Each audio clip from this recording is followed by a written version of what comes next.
Wait, bago ka mag-scroll, gusto ko lang i-share to kasi baka ito yung kailangan mong marinig. Kung ikaw, naghihintay ka pa ng perfect timing bago maging confident, bro, hindi yan darating.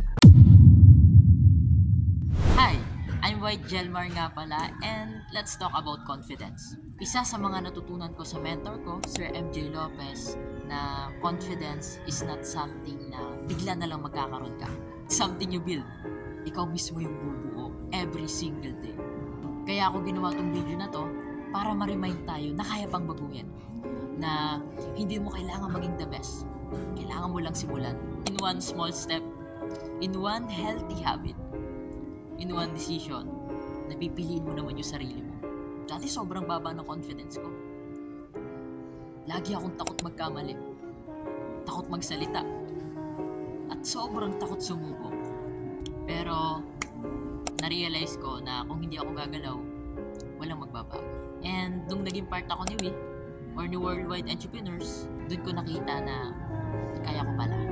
Na ang confidence, ikaw mismo pala yung bubuo. Bawat araw, bawat meeting, bawat time na kinakabahan.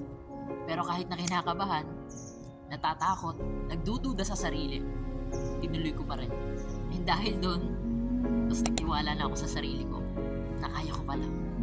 And paano ko ba siya na-build? Simple lang. Mas pinili ko na yung sarili ko.